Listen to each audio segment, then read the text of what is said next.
Olá, sejam muito bem-vindos, sejam muito bem-vindas a mais uma aula de Física da disciplina Física aplicada à Biologia. Essa é a nossa terceira e última videoaula do terceiro módulo que trata da eletroforese de proteínas. O tema desta videoaula é a eletroforese de proteínas na perspectiva da cuba eletroforética.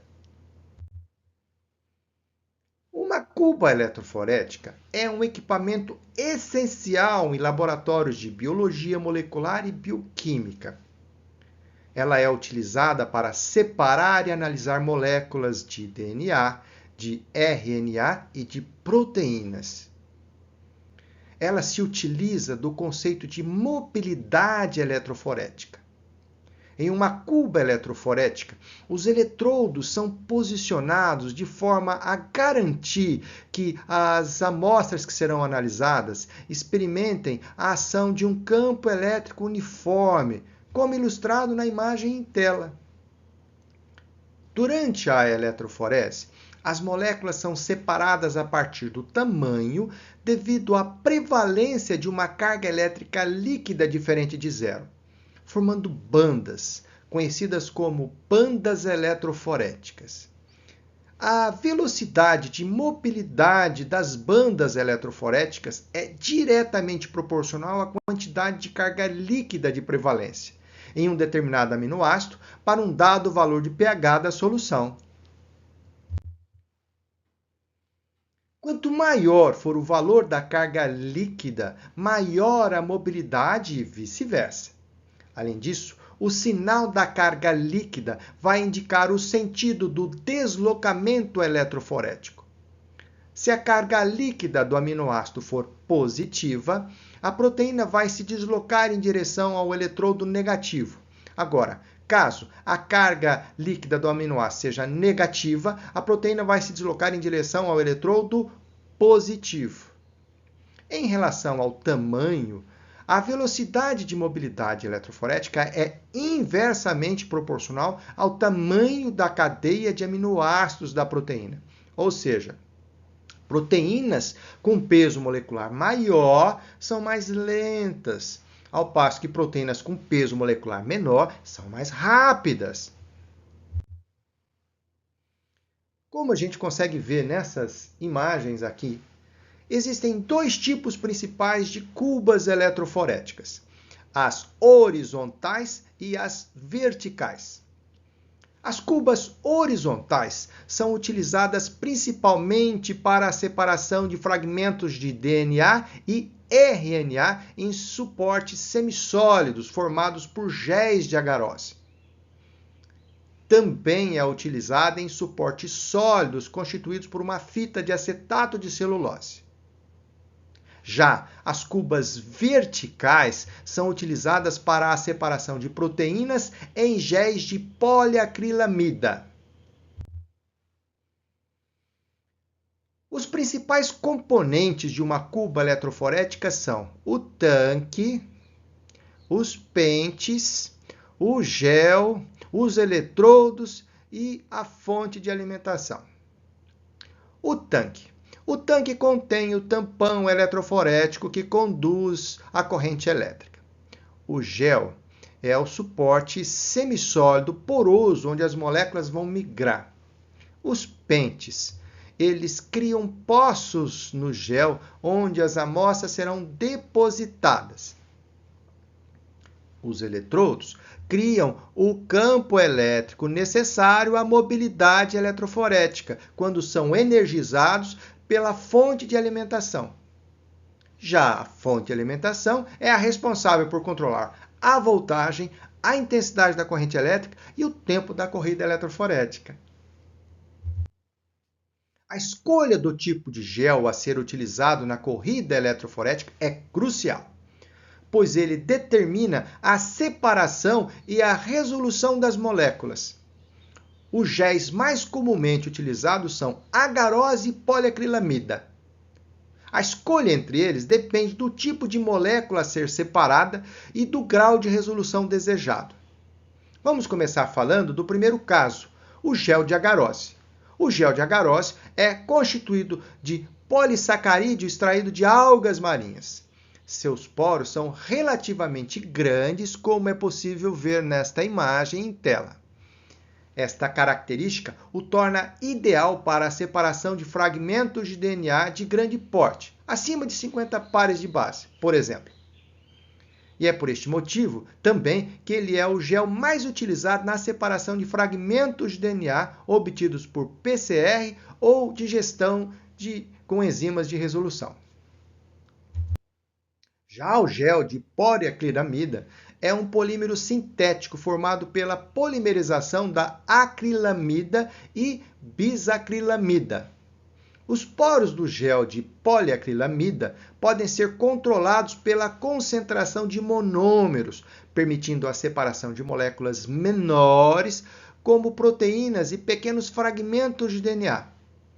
Essas características o tornam o gel mais utilizado para separar proteínas, permitindo a determinação do peso molecular e análise da pureza de amostras.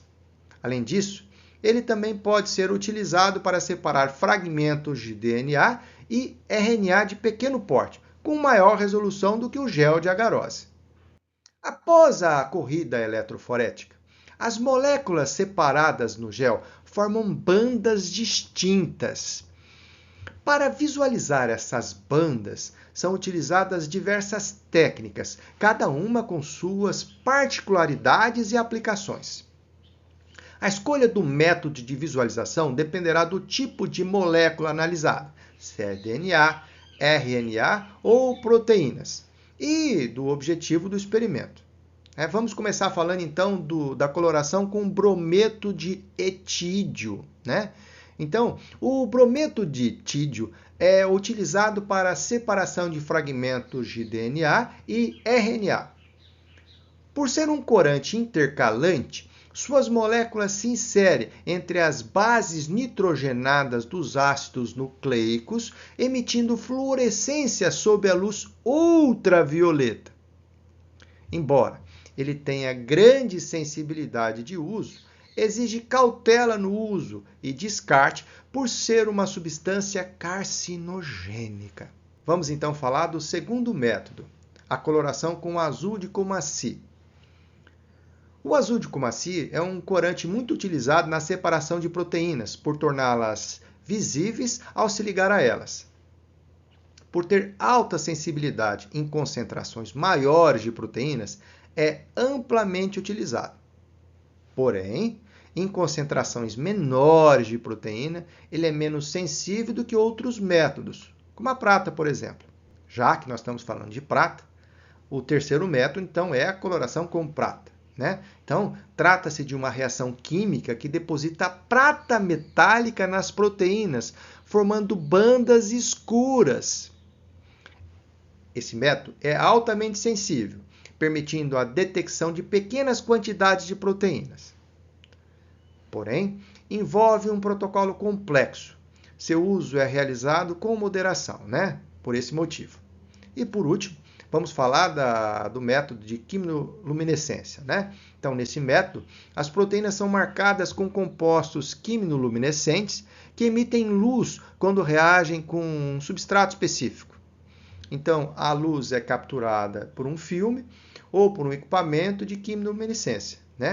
Trata-se de um método de alta sensibilidade e baixo custo. O processo de identificação das bandas eletroforéticas é realizado com auxílio de marcadores. No caso dos fragmentos de DNA e RNA, marcadores de tamanho são utilizados para auxiliar no processo de identificação das bandas eletroforéticas. Imagine eles como uma régua que você coloca ao lado da sua amostra no gel. Ao comparar a distância que cada banda migrou com as bandas do marcador, você pode estimar o tamanho das suas moléculas de interesse.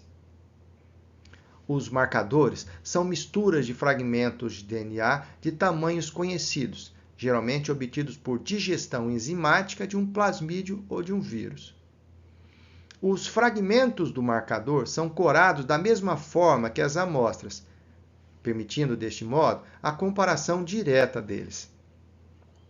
Ao serem carregados no gel, junto com as amostras, os fragmentos do marcador migram de acordo com seu tamanho, formando um padrão de bandas de diferentes tamanhos. No caso das proteínas, seus marcadores são misturas de proteínas com pesos moleculares conhecidos e precisos, muito utilizados na eletroforese. Claro que com o objetivo de estimar o seu peso molecular, né? Assim como os marcadores de DNA, eles servem como uma referência visual para determinar o tamanho aproximado das proteínas separadas no gel. Após a separação das moléculas em um gel de eletroforese, a etapa seguinte é a análise das bandas formadas. Esta análise é fundamental para obter informações sobre o tamanho, a quantidade e a pureza das moléculas presentes na amostra. Existem diversos modos para analisar as bandas eletroforéticas, cada um com suas particularidades e aplicações. Vamos começar com o caso da visualização direta. Isso pode ser feito por meio de um transiluminador ou diretamente por luz branca. No caso do transiluminador, ele é utilizado para visualizar as bandas de DNA ou RNA coradas com brometo de etídio ou corantes fluorescentes. A luz ultravioleta excita o corante, fazendo as bandas emitir fluorescência. Já no caso da luz branca, as bandas de proteínas são coradas com azul de Coomassie ou prata, que podem ser visualizadas diretamente a partir da incidência de luz branca. Na sequência, eu quero falar para vocês do processo de documentação. Então, que pode acontecer por meio das câmeras digitais ou dos scanners. No caso das câmeras digitais, elas capturam imagens do gel, permitindo a análise posterior por softwares especializados. Já no caso dos scanners, eles fazem a digitalização da imagem que está presente no gel, permitindo a sua quantificação.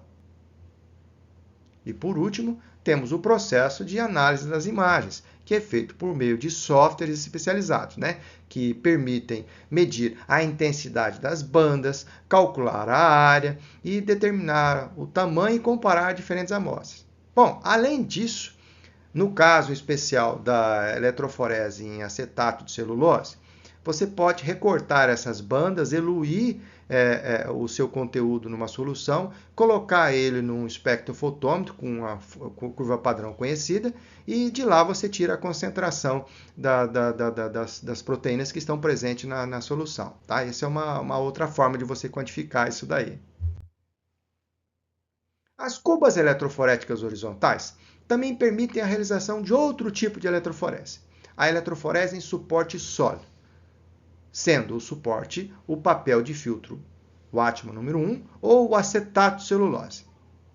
A eletroforese em acetato de celulose é uma técnica eletroforética clássica utilizada para separar e analisar moléculas carregadas principalmente, no caso, proteínas.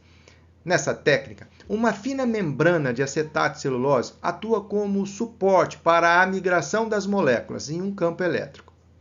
As vantagens da eletroforese em acetato de celulose estão ligadas à simplicidade da sua realização, com equipamentos e reagentes acessíveis. Também estão associadas ao fato de que a separação das proteínas ocorre em um tempo relativamente curto, permitindo uma boa resolução das diferentes frações proteicas. Fora isso, ela é considerada uma técnica sensível e versátil, pois permite a detecção de pequenas quantidades de proteínas, podendo ser utilizada para analisar diferentes tipos de amostras, como soro, plasma, líquido celofárico, entre outros. A eletroforese em acetato de celulose é amplamente utilizada em diversas áreas, como a clínica e a pesquisa científica. No caso da área clínica, ela é utilizada para o diagnóstico de diversas doenças, como doenças ligadas a hemoglobinopatias, doenças renais, doenças inflamatórias e doenças neoplásicas. Ela permite ainda acompanhar a evolução de várias doenças, bem como sua resposta ao tratamento. Já na pesquisa científica, ela é utilizada para estudar a composição proteica de diferentes amostras biológicas. Ela permite ainda avaliar a eficácia de novos fármacos no tratamento de doença. As figuras em tela ilustram como exemplo a eletroforese de hemoglobina em pH alcalino, realizado aqui no nosso laboratório LEPAC, na UEM. Bem, pessoal, com isso nós terminamos o terceiro módulo de nossa disciplina. Encontro vocês em nossa próxima videoaula, na qual iremos iniciar o último módulo, que irá tratar da questão da física das radiações ionizantes. Tema de grande importância no que diz respeito à interação desse tipo de radiação nos tecidos biológicos e seus efeitos. Espero vocês lá. Abraço!